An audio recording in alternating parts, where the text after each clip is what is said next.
Hello, and welcome to Ms. PM Reads Christian Content, where we are continuing in our December story, the story of the Other Wise Man by Henry Van Dyke.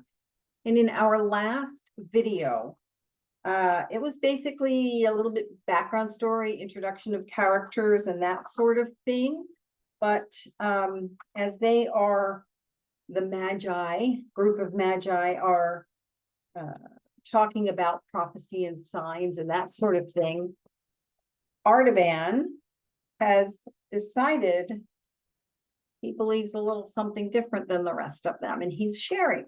So here we are. Artaban answered, "It has been shown to me and to my three companions among the Magi, Caspar, Melchior, and Balthazar." We know those names, right? "We have searched the ancient tablets of Chaldea and computed the time. It falls in this year. We have studied the sky, and in the spring of the year, we saw two of the greatest stars drawn near together in the sign of the fish, which is the house of the Hebrews. We also saw a new star there, which shone for one night and then vanished." Now, again, the two great planets are meeting.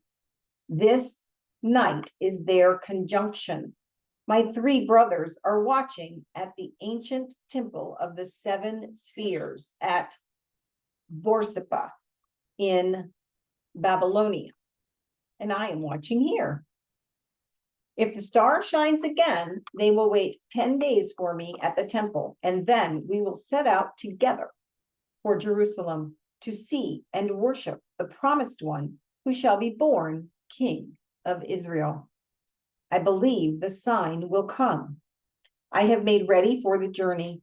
I have sold my house and my possessions and bought 3 jewels, a sapphire, a ruby, and a pearl, to carry them as tribute to the king. And I ask you to go with me on the pilgrimage, that we may have joy together in finding the prince who is worthy to be served." While he was speaking, he thrust his hand into the inmost fold of his girdle and drew out these great gems. One blue as a fragment of the night sky, one redder than a ray of sunshine, and one as pure as the peak of a snow mountain at twilight, and laid them on the outspread linen scrolls before him. But his friends looked on with strange and alien eyes. A veil of doubt and mistrust came over their faces, like a fog creeping up from the marshes to hide the hills. They glanced at each other with looks of wonder and pity, as those who have listened to incredible sayings, the story of a wild vision, or the proposal of an impossible enterprise. At last, Tigranes said, "Artaban, this is a vain dream. It comes from too much looking upon the stars and the cherishing of lofty thoughts. It would be wiser to spend the time in gathering money for the new fire temple at Chala. No king will ever rise from the broken race of Israel, and no end will ever come to the eternal strife of light and darkness. He who looks for it is a chaser of shadows. Farewell." And another said, "Artaban, I have no knowledge of these things, and my office as guardian of the royal treasure binds me here. The quest is not for me, but if thou must follow it, fare thee well." And another said, "In my house there sleeps a new bride, and I cannot leave her nor take her with me on this strange journey. This quest is not for me, but may thy steps be prospered wherever thou goest. So farewell." And another said, "I am ill and unfit for hardship, but there is a man among my servants whom I will send with thee when thou goest, to bring me word how thou farest.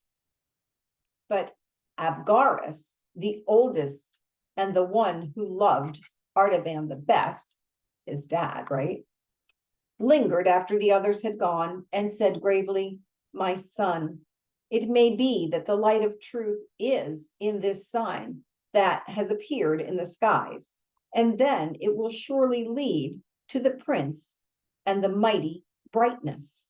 Or it may be that it is only a shadow of the light, as Tigranes has said, and then he who follows it will have only a long oh my gosh, you guys, pilgrimage."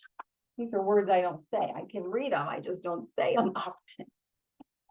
"And an empty light, and an empty search as well. But it is better to follow even the shadow of the best than to remain content with the worst. And those who would see wonderful things must often be ready to travel alone. I am too old for this journey, but my heart shall be a companion in the pilgrimage day and night, and I shall know the end of thy quest. Go in peace." Well, that was the best leaving note. So one by one, they went out of the azure chamber with its silver stars, and Artaban was left in solitude. He gathered up the jewels and replaced them in his girdle. For a long time he stood and watched the flame that flickered and sank upon the altar. Then he crossed the hall, lifted the heavy curtain, and passed out between the dull red pillars of porphyry to the terrace on the roof. The shiver that thrills through the earth ere she rouses from her night sleep had already begun, and the cool wind that heralds the daybreak was drawing downward from the lofty snow-traced ravines of Mount Orontes. Birds, half awakened, crept and chirped among the rustling leaves, and the smell of ripened grapes came in brief wafts from the arbors. Far over the eastern plain, a white mist stretched like a lake, but where the distant peak of Zergos serrated the western horizon, the sky was clear. Jupiter and Saturn rolled together like drops of lambent flame about to blend in one. As Artaban watched them, behold, here it comes, an azure spark was born out of the darkness beneath, rounding itself with purple splendors to a crimson sphere, and spiraling upward through rays of saffron and orange into the point of white radiance. Tiny and infinitely remote, yet perfect in every part, it pulsated in the enormous vault as if the three jewels in the Magian's breast had mingled and been transformed into a living heart of light. He bowed his head. He covered his brow with his hands. "It is the sign," he said. "The king is coming, and I will go meet him." We're going to continue for a little bit longer, trying to keep these all about 18 minutes. All right. By the waters of Babylon, all night long, Vazda, the swiftest of Artaban's horses, had been waiting, saddled and bridled in her stall, pawing the ground impatiently and shaking her bit as if she shared the eagerness of her master's purpose, though she knew not its meaning.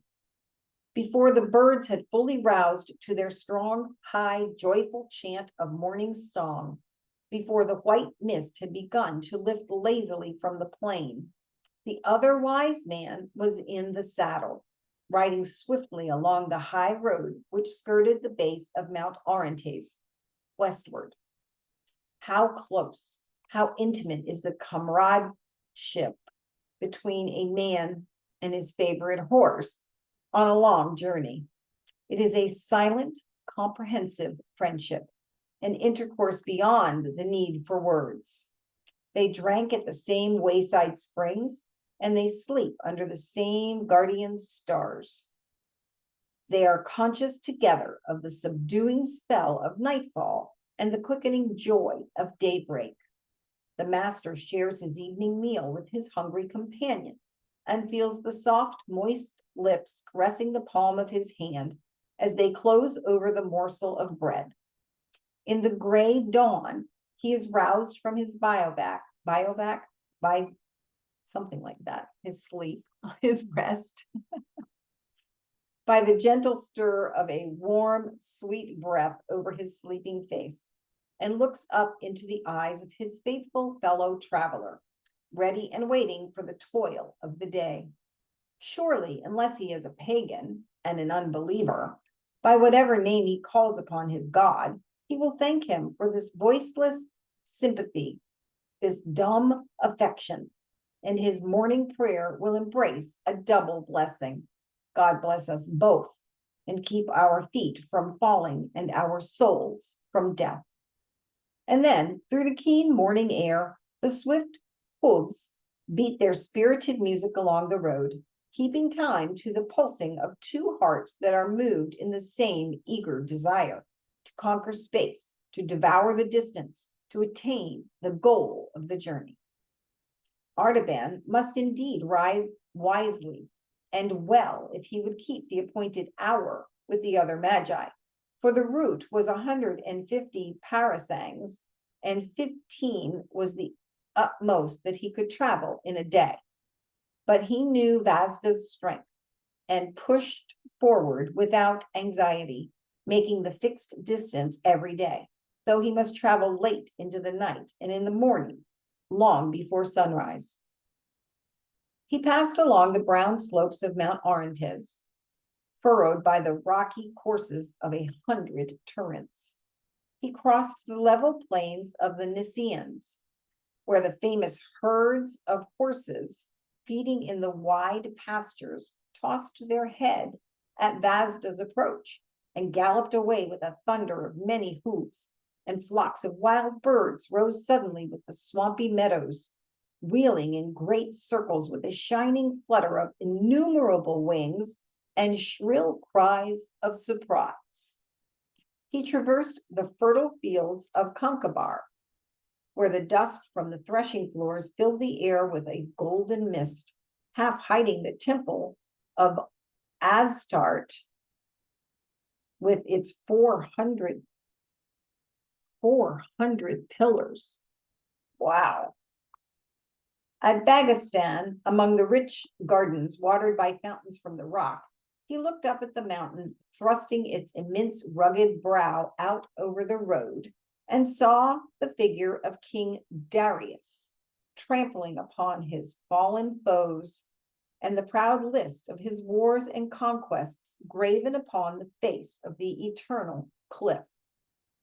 Over many cold and desolate passes, crawling painfully across the windswept shoulders of the hills, down many a black mountain gorge, where the river road raced before him like a savage guide, across many smiling vale with terraces of yellow limestone, full of vines and fruit trees, through the oak groves of Karim and the dark gates of Zagros, walled in by precipices into the ancient city of Chala, where the people of Samaria had been kept in captivity long ago, and out again by the mighty portal riven through the encircling hills, where he saw the image of the high priest of the Magi sculptured on the wall of rock, with hand uplifted as if to bless the centuries of pilgrims, past the entrance of the narrow defile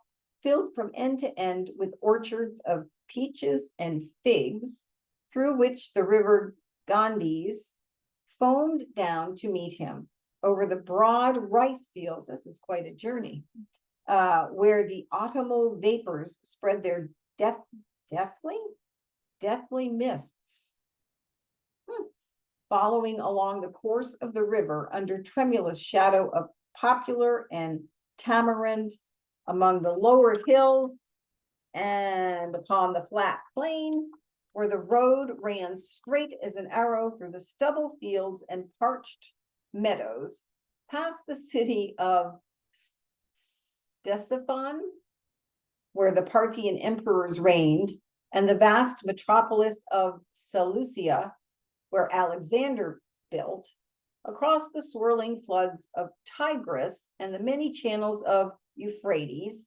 flowing yellow through the cornlands, Artaban passed onward until he arrived at nightfall on the 10th day, beneath the shattered walls of populous Babylon.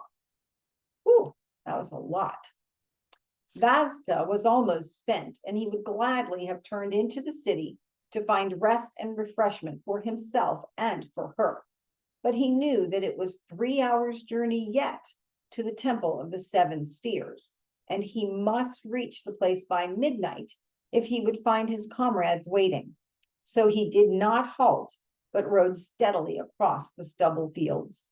A grove of date palms made an island of gloom in the pale yellow sea. As she passed into the shadow, Vasta slackened her pace and began to pick her way more carefully. Near the far end of the darkness, an access of caution seemed to fall upon her. She scented some danger or difficulty. It was not in her heart to fly from it, only to be prepared for it, and to meet it wisely as a good horse should do. The grove was close and silent as the tomb. Not a leaf rustled, not a bird sang. She felt her steps before her delicately, carrying her head low and sighing now and then with apprehension. At last she gave a quick breath of anxiety and dismay and stood stock still, quivering in every muscle before a dark object in the shadow of the last palm tree. Artaban dismounted. The dim starlight revealed the form of a man lying across the road. His humble dress and the outline of his haggard face showed that he was probably one of the poor Hebrew exiles who still dwelt in great numbers in this vicinity. His pallid skin, dry and yellow as parchment, bore the mark of the deadly fever which ravaged the marshlands in autumn. The chill of death was in his lean hand, and as Artaban released it, the arm fell back inertly upon the motionless breast. He turned away with a thought of pity, consigning the body to that strange burial which the Magi deemed most fitting, the funeral of the desert, from which the kites and vultures rise on dark wings, and the beasts of prey slink furtively away, leaving only a heap of white bones in the sand. Blah. But as he turned, a long, faint, ghostly sigh came from the man's lips. The brown, bony fingers closed convulsively on the hem of the Magi's robe and held him fast. Artaban's heart leaped to his throat, not with fear, but with a dumb resentment at the importunity of this blind delay.